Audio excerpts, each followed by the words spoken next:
Okay, here we go. So we're into the panel part of the evening.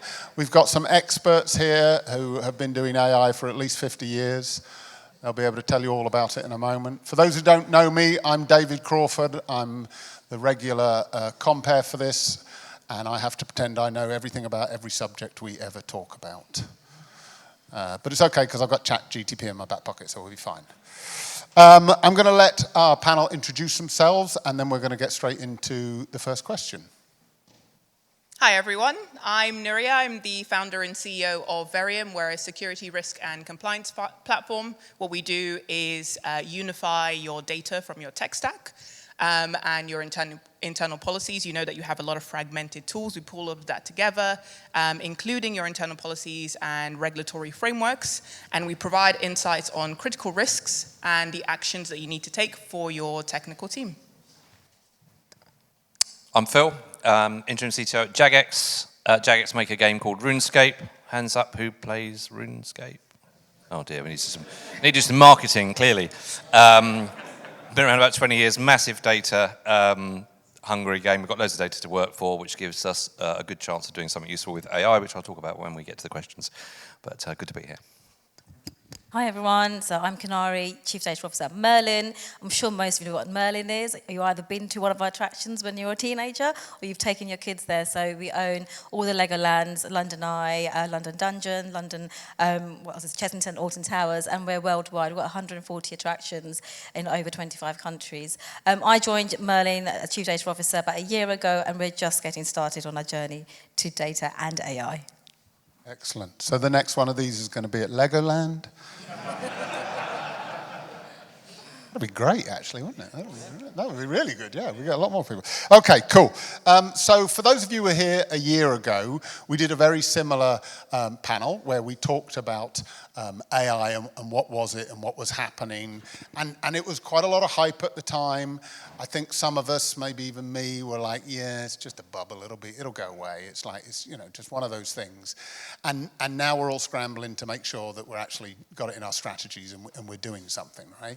So we're kind of taking a year-on view here. We're going to get a quick check-in on where these guys think AI has got to in the last year, and then we're going to challenge whether it is still a little bit hypey or whether there's some real practical applications, and then we're going to look at some of the ethical and regulatory things as well.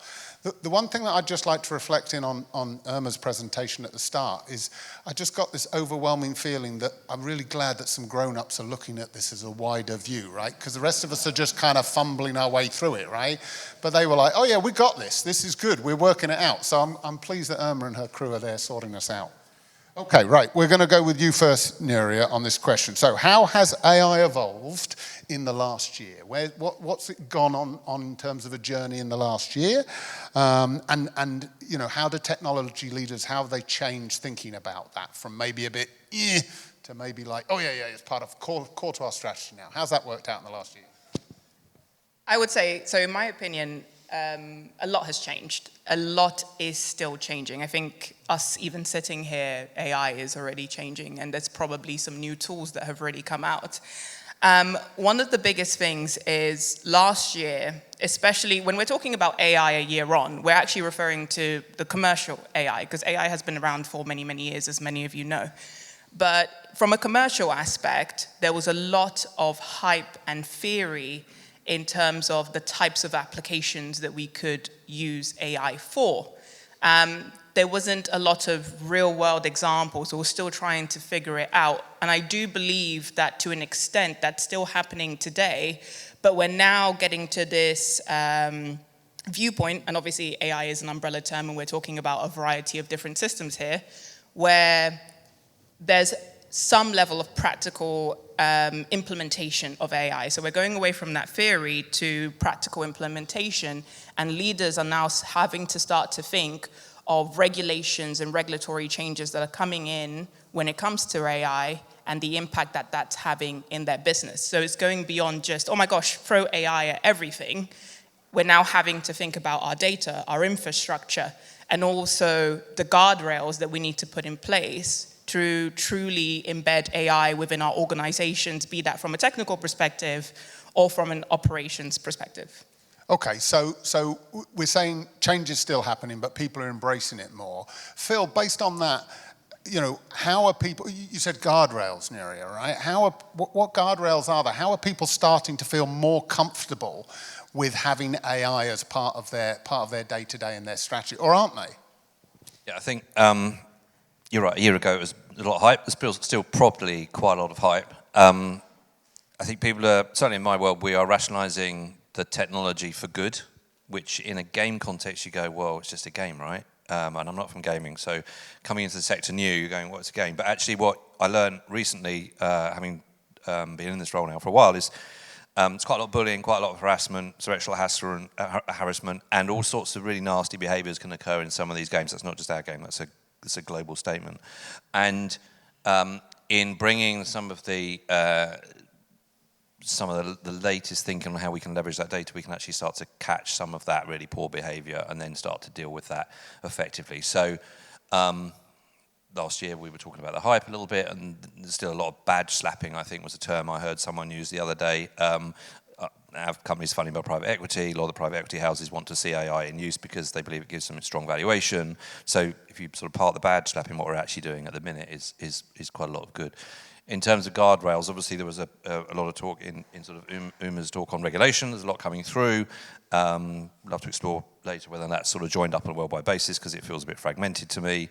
And it seems also that the guardrails recently in the US seem to have come off slightly and, free for all. No idea why. Don't know what caused that. So yeah, it's the four-stage, four-box model that Uma presented is really interesting because the government can overturn some or all of that in one executive order. So it's a massively complicated space for guardrails and for tech. But you like the idea that we are being a bit considerate in how we move forward with it, and we're trying to think about the humans involved and the risks associated with it. Yeah, certainly in Jagex, we're trying to use it to good effect, and we're doing some commercial models. We're doing all the sort of normal, sort of chatbot type stuff. But yeah, we're trying to use it to good effect for sure. All right, thanks, Phil. Canary. So it's definitely here. People are definitely using it, trying to use it in a sensible way. Are we just playing with it still? Is it really something that's core, like a core strategic enabler for companies, or are they just still playing around the edges with Copilot? It's a very interesting question, right? I think like the general public is using it, right? Every one of us has used ChatGPT in some form, or you use Google's version, depending on what app or what computer or what device you're on.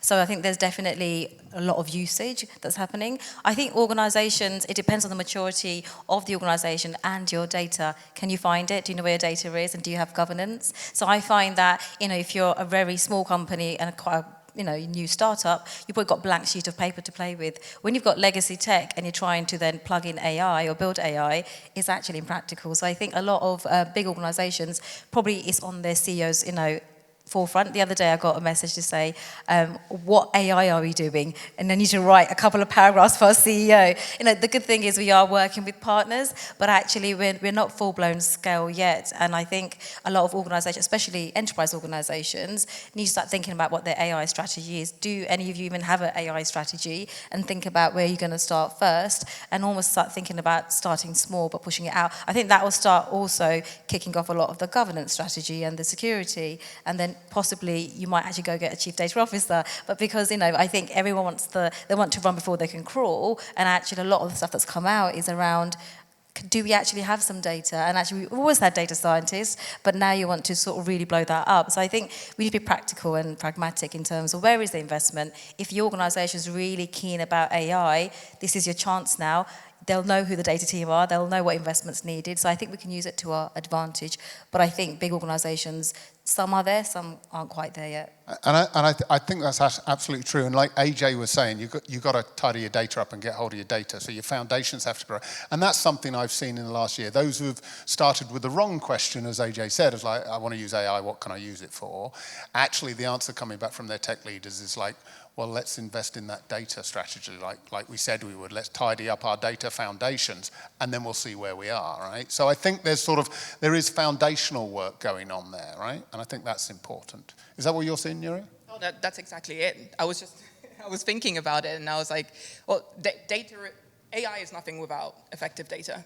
And obviously there's the question of what is effective data. There's useful data, there's non-useful data. And right now, similar to what you were saying, exactly, you're seeing it being implemented to an extent with startups, especially with the use of Cursor and other tools, Lovable, etc. From a development perspective, I was actually speaking to a CEO recently of an energy management company, and one of the biggest things that he said is that within his KPIs this year, his developers need to, from a development perspective, 50% of development needs to be AI generated. And it's interesting that we're already taking that into consideration, right? It's interesting that we're taking that into consideration, but that's a lot of the discussions that I'm starting to see, especially with scale-ups and with startups. From an enterprise perspective, it's not necessarily manageable when you're dealing with legacy systems that have had thousands of developers and very complex architectures.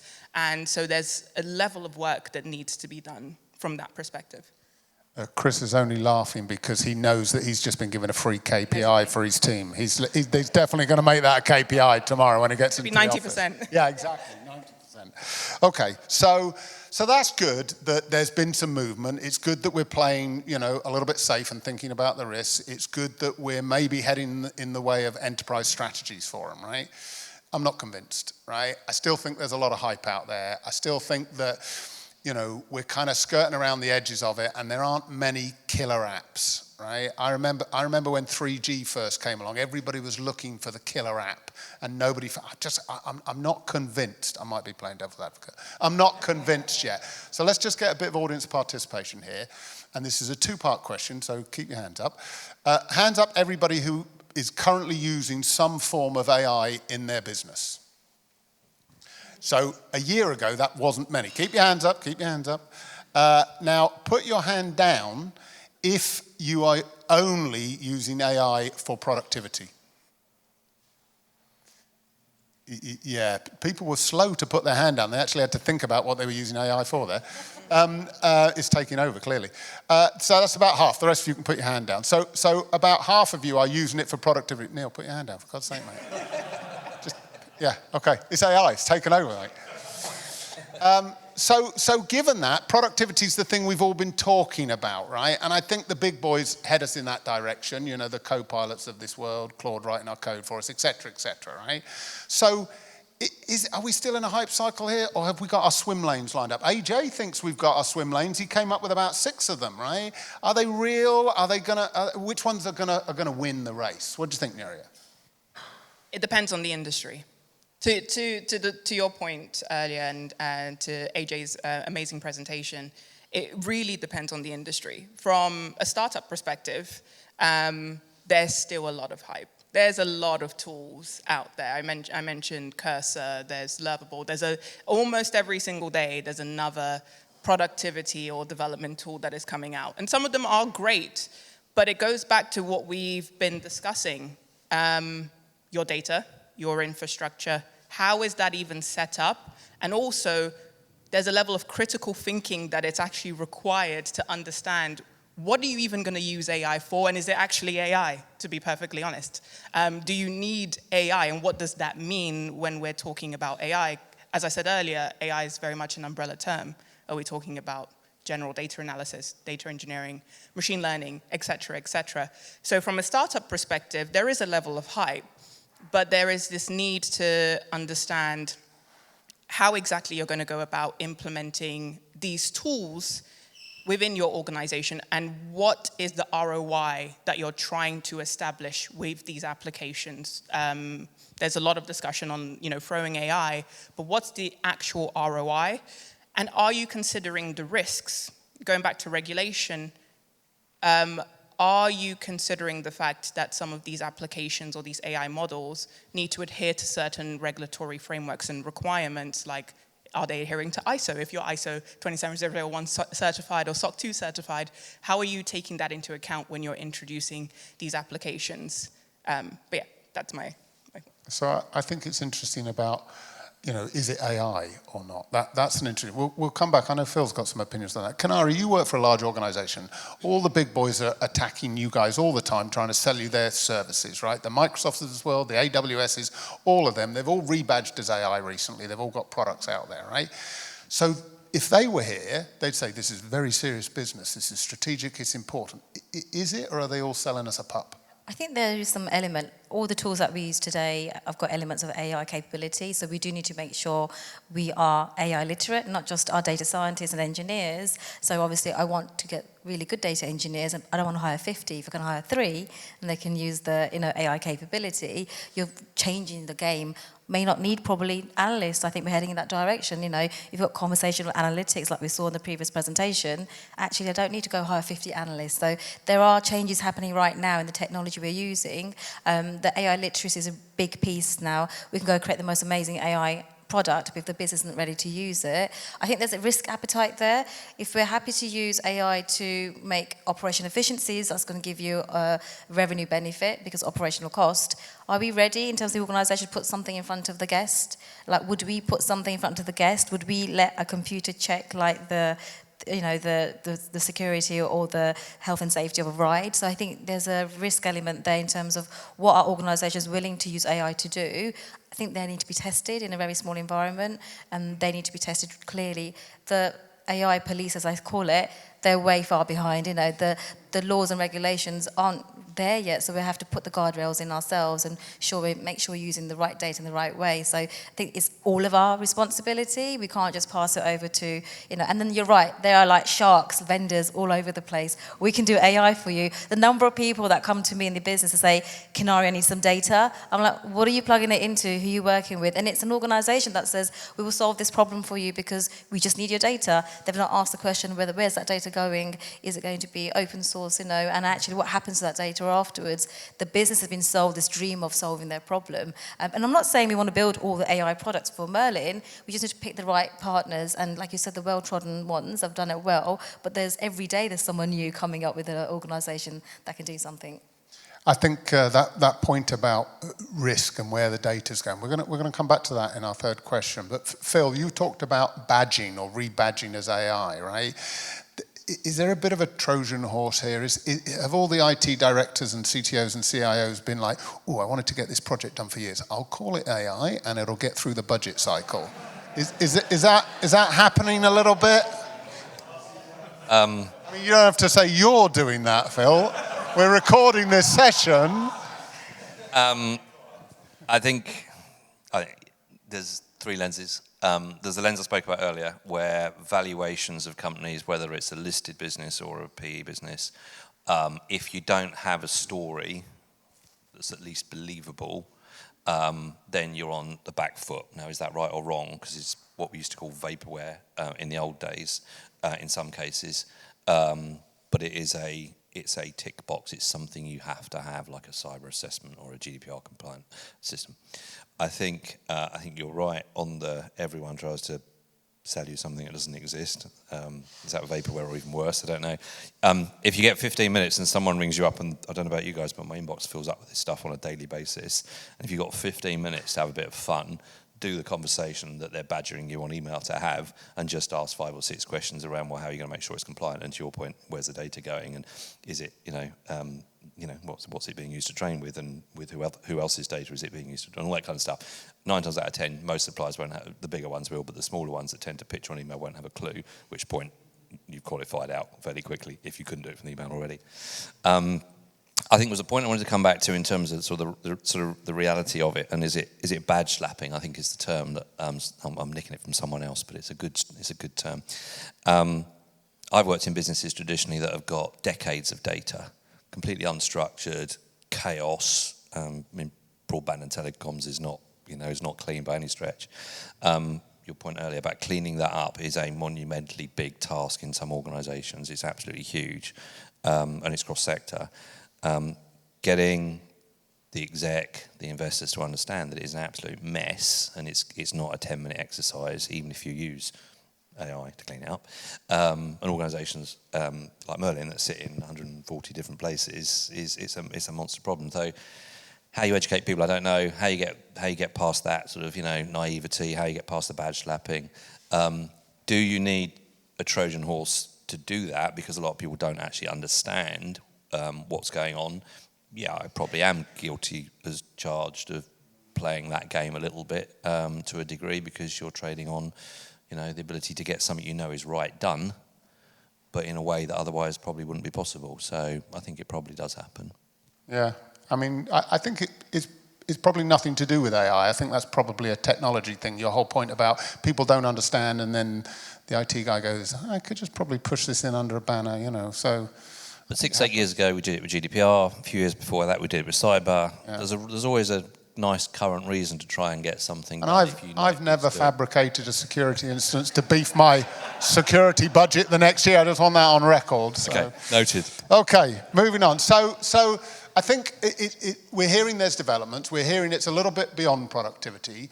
I still haven't quite heard there's a killer app out there, right? And there's a killer goal. I haven't heard all the swim lanes lining up. I'm still a bit unsure.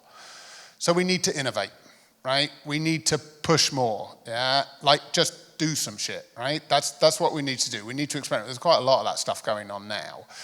But we're responsible citizens working sometimes for large corporates, sometimes in a regulated environment, or our customers are heavily regulated, risk averse. How do we balance that innovation in a scary space with balanced risk management? How do we do that? Kanari, what's your sort of view on how to do that appropriately?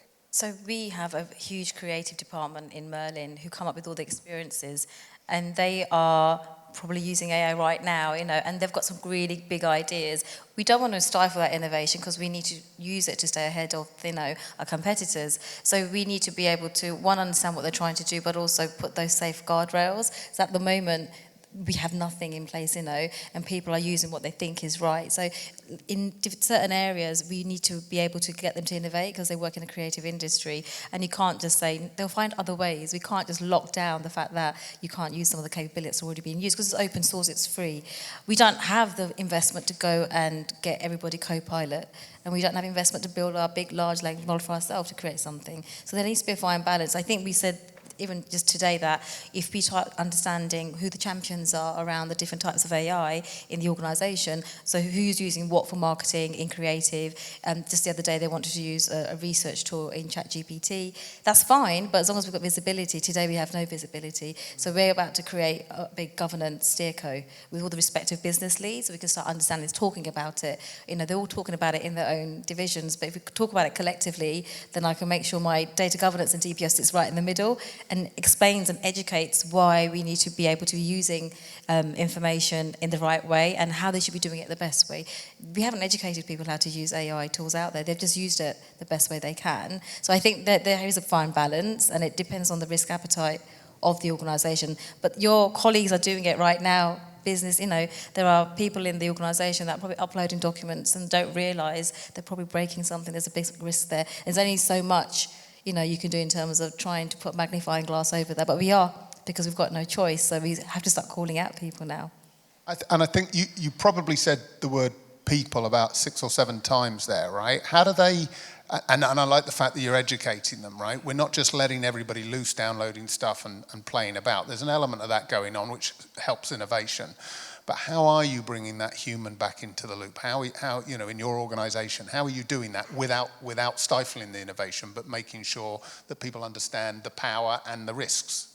So we are starting to do, we're educating them. So there's going to be a key strategic pillar about in the sort of learning and development. So this is going to be rolled out to everybody. We're also going to make sure every person, one minus the exec, is accountable in the business divisions. Just because I'm a chief data officer, it's not my, I think people think that it's data, it's governance, it's your responsibility. Everyone's using AI, so how can you govern that? So we're going to make everyone accountable and educate them and their teams. And this is something that's going to have to be built into their objectives, into the broader strategy. I think it's got to be part of the business strategy somewhere. Just like we talk about data strategy being part of the business strategy, this is another element, an area of it. So I think the business have got to start, but it's an education at the very top, I think, that needs to be started. So that sounds entirely sensible. You're a large organisation, a lot of people, a little bit of freedom, but in a structured, sort of directed way. I think that's good.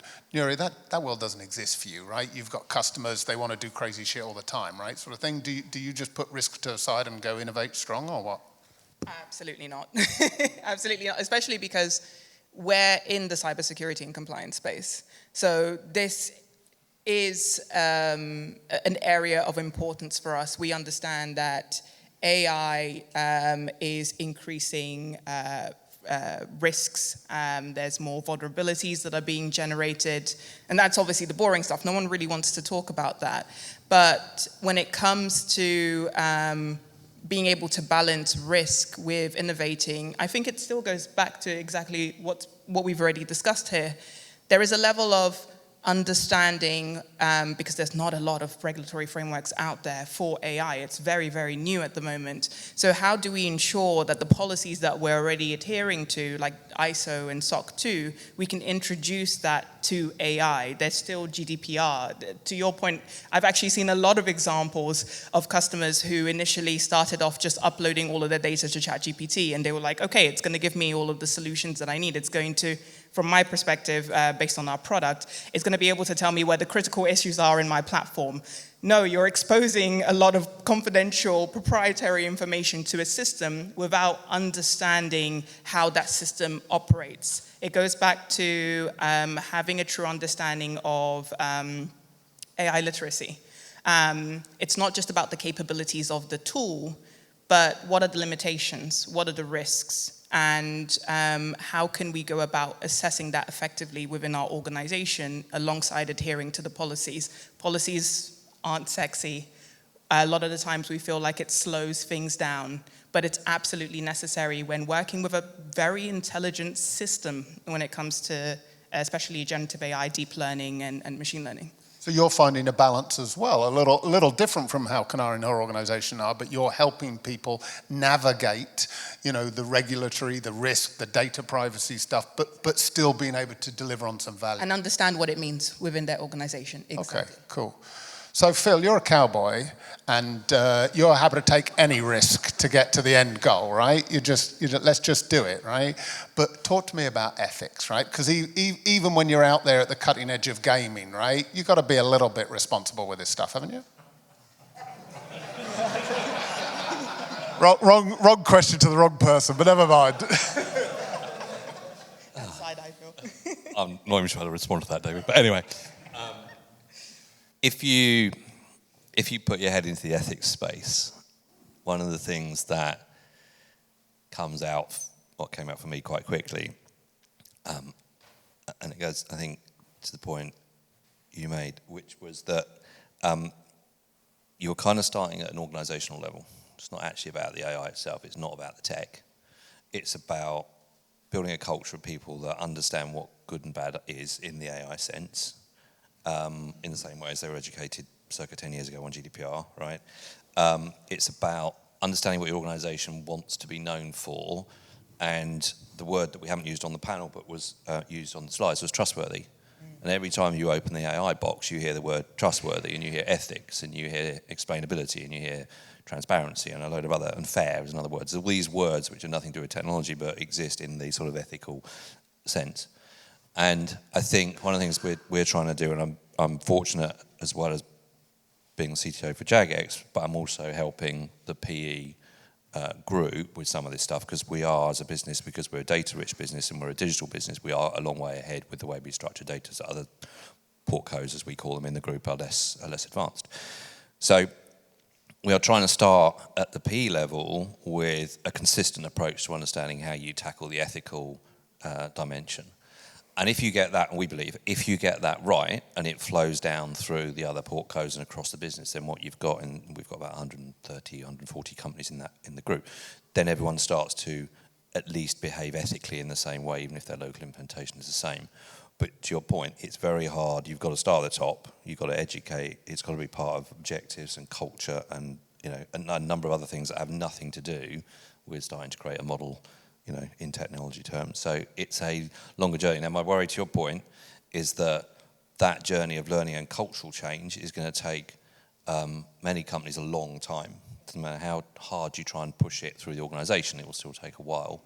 Meanwhile, you'll have companies who might be more cowboy than you've suggested I am, and they will just ignore some of that stuff. And it might trip them up or it might not, but they will ignore it. And are they going to be the companies, whether they're geographic or sector-based, that actually win out and get a lead? And they won't necessarily be the biggest Microsoft-type companies. They could equally be startups that are going to crack a problem. So it's a massively complicated, fluid space to get the ethical and the technology right. And I think the example I gave earlier around us focusing not on performance and productivity in the sort of human sense, but on the security of the people that are playing our game is actually quite unusual for some companies, I think. So we've kind of gone that way for a customer service reason, but if you started at the ethical sense, you might have ended up there naturally.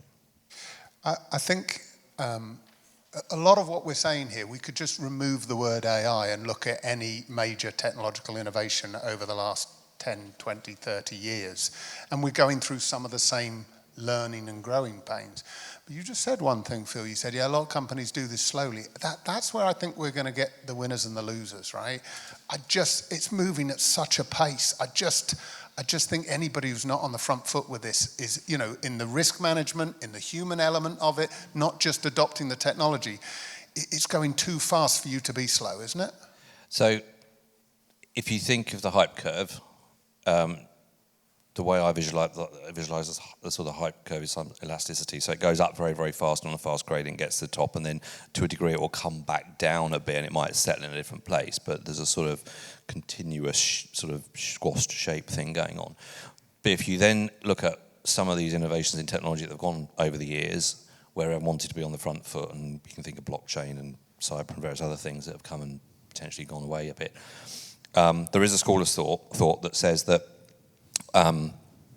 what seems really, really urgent right now and seems like it's going to be absolutely imperative that you move quickly and you make decisions and you change your company and you push it down culturally and all the rest of it, actually turns out not to always be the case. And it's those people that embed it in their organisation over a number of years and really make it part of the culture and the fabric of the organisation that actually win out, because you're not stretching something for it to then ping back again in 2 or 3 years' time when the next fad comes along, whatever that might be. So there's a big debate on just how quick do you stretch versus whether you stretch for the long term and then it stays.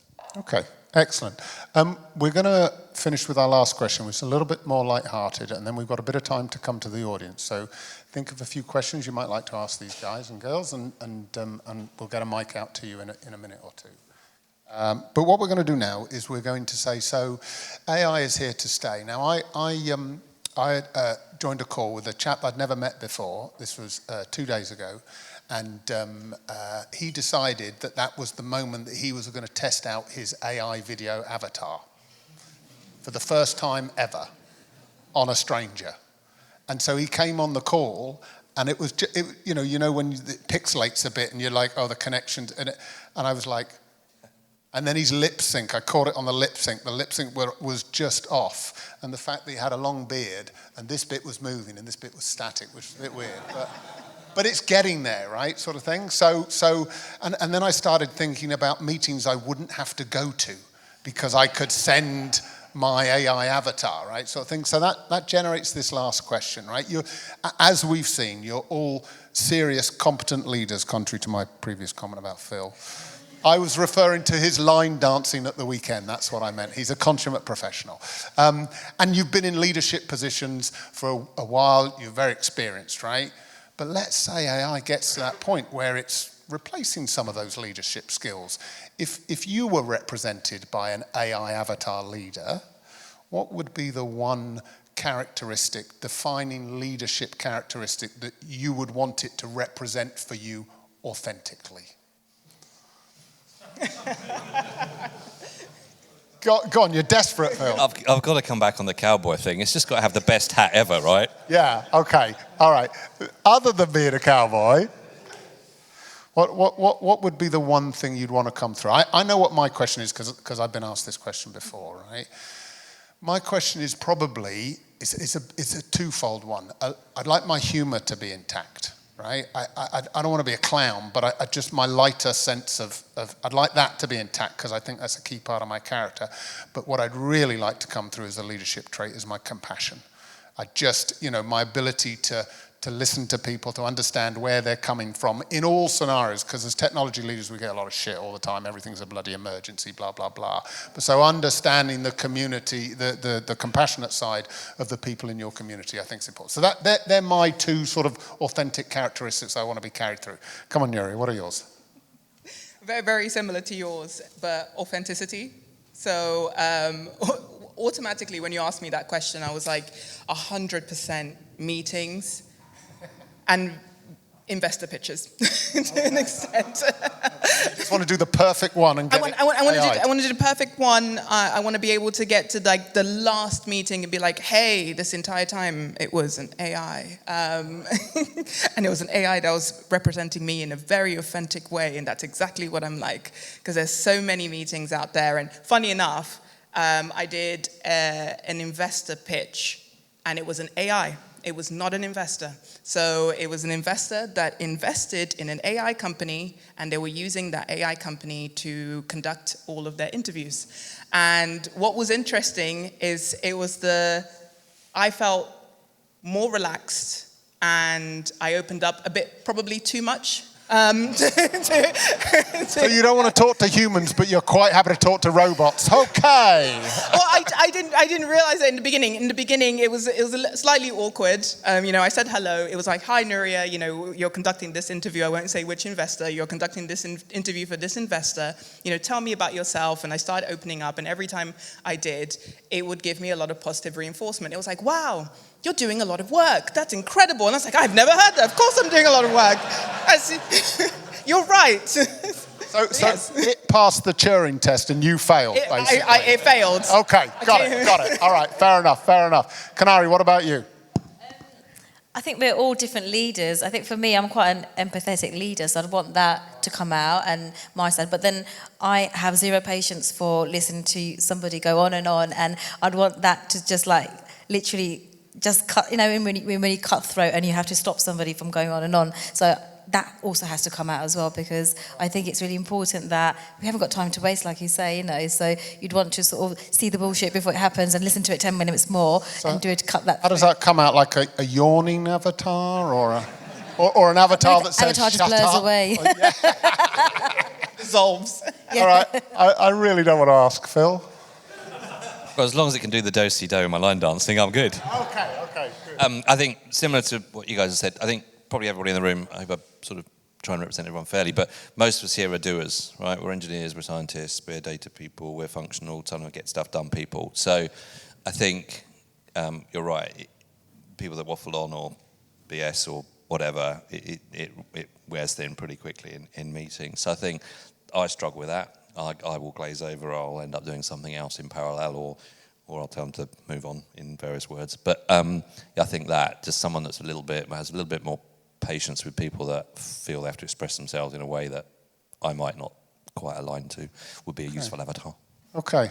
I wonder what all your teams would say they would want those skills to come forward. But we won't ask that question. All right, thank you, guys. Have we got any questions for our panel? Oh, a few questions. Neil, go on, hit us. Yeah. So, given research shows that most organisations will probably survive less than 10 years in the coming decade, does that change your positivity or negativity about what you might do with your AI strategy? How might that affect your business, knowing that you're probably not going to be around in 10 years? What would you do with AI that can help you move and shake? Milk the cash cow. Yeah. Or line dance. Thank you. You want to take that one? I'll start. I think it depends on your industry. So I think if you've got a heavy sort of front of house facing workforce like we do, we know a lot of those tasks can be automated, and therefore that's going to be a great efficiency. 50% of those jobs aren't going to be there. Do you work in that sector? We've seen what's happened in banking and supermarket, and it's just going to get even more different. So I think it depends on the sector. There's always going to be that human touch, but as we all know, that human touch is becoming a lot less now. So I think it's where the organisation is going to find cost savings.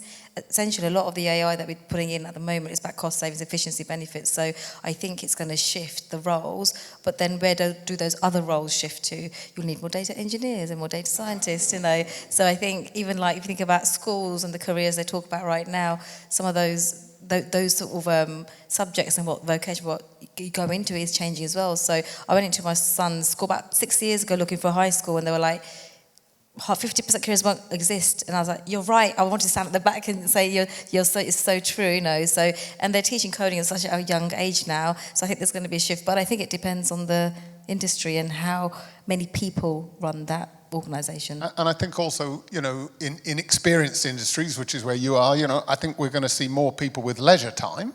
And therefore, I think, we are going to need those industries to have more people. So it's not just data engineers for me. I mean, you're never going to totally automate your customer services team, right?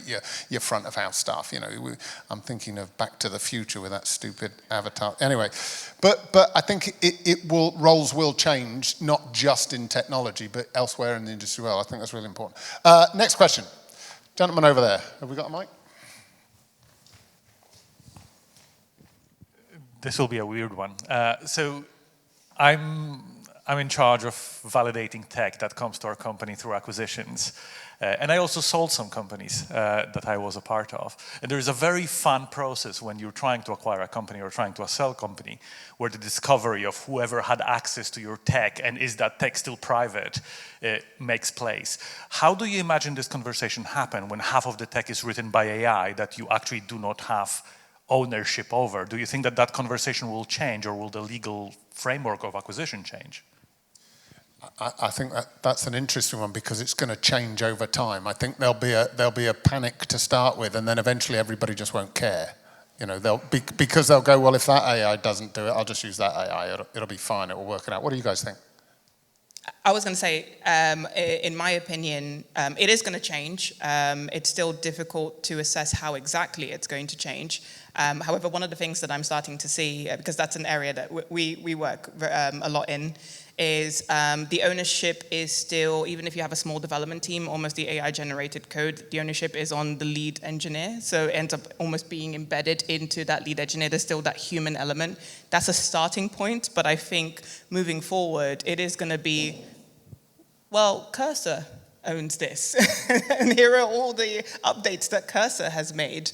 And it goes back to what we're discussing in terms of guardrails. There'll be certain things that will need to be implemented when it comes to when we're auditing an AI-generated system versus the human element. But as a starting point, there seems to be hey, we have lead developer A is using this tool, so it's embedded automatically with that person's code. Phil's not so sure. Yeah, I think and we're early doors on this, but as I understand the regulation that's coming in, I think it's summer next year. I'm going to look at Uma for this, but I think it's August 26th.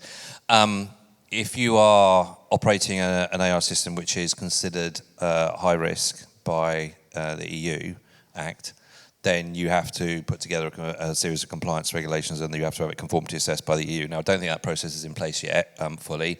But I think there's going to be an absolute scramble, panic the other side of Christmas, when people are trying to work out how on earth they're going to do this, and then the EU isn't going to be able to actually service potentially some of that assessment work that needs to be done. So I think to link that to your point on how do you sort of value a company if you're buying or selling it, which is what I took from your question. I think in the same way as diligence will look at a number of other things like financials and risk and various other things at the minute, having that in place will become well, it is mandatory, but it will become a requirement. And if it's not there, then the person that's buying will knock that company down in value, and the person that's selling will get less for having not done the right level of compliance. So I think it's going to go from Wild West, I love the cowboy thing, to something which actually probably everything slows down a bit while everyone catches the regulation up, and then it might unlock again, to David's point earlier, I think. And I think this wasn't specifically your question, but in the world of acquisition, so I do some due diligence as well for PE companies, and over the last 6 months, I've really noticed that all of the people who are the people who are being sold or being acquired, they're putting in their budgets a 30 to 40% AI reduction in costs, increase in productivity, right? And they're just whacking it in there. And you're just like, okay, that's interesting. How's that going to happen, right? Okay, we've got time for one more question, Luke? 2 more questions? One more question. Not Chris Jackson. Gentleman at the back here. Yep, you. Just to make it difficult for Luke to get the mic there. This is actually a question for you, David. Everyone's talking about productivity gains with AI. That's possibly the killer app. How's it working for the NHS? Do you know what? I've got the killer app that is the exact opposite. I'm so glad you asked me that question. I'll pay you later. So I had an NHS board meeting for my trust yesterday, and our chief executive, they tell you about what's going on in the wider NHS as a little bit of their preamble. And I think he was playing to me because I'm sort of the digital Ned. And he came up with this thing where recently across the whole of the NHS, it's about to be rolled out, but they've piloted a falls prediction piece of AI, right? So a fall as in, somebody falls from their bed or in their lounge or whatever and hurts themselves. And they'd use predictive AI, and they've done this pilot and it's proved out. It's 97% success in predicting a fall. And that, for me, actually, it's not a killer app. It's the exact opposite, right? It's a non-killer app, right, sort of thing. But when you think about, there's been a lot in the news about the NHS recently, right? And NHS England getting devolved back into, Department of Health, et cetera, right? Lots of budget cuts coming, but there is an investment in technology coming. And we need the NHS, I don't just do the NHS, but we need the private sector to lead the way on a lot of that kind of stuff. But when they turn up with something which delivers such value, it becomes a real no-brainer for somebody to look after people's health like that and to be able to restore patient balance. And it's going to save the taxpayer money as well, because what happens is that if people aren't falling, then you don't have to provide the medical care, the hospital care, the nursing, the home visits, all of that kind of stuff. It's a direct bottom line saving, and it's as a result of AI. 97% success rate on that pilot. So it's going to be rolled out, which is great. Thanks for the question. I think we're done. We are. Thank you very much. I'd like you to thank Nuria, Phil, and Kanari.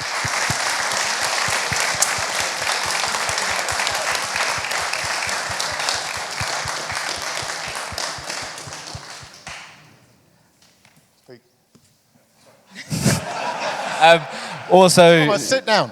David thanked the panel, but a massive round of applause for David.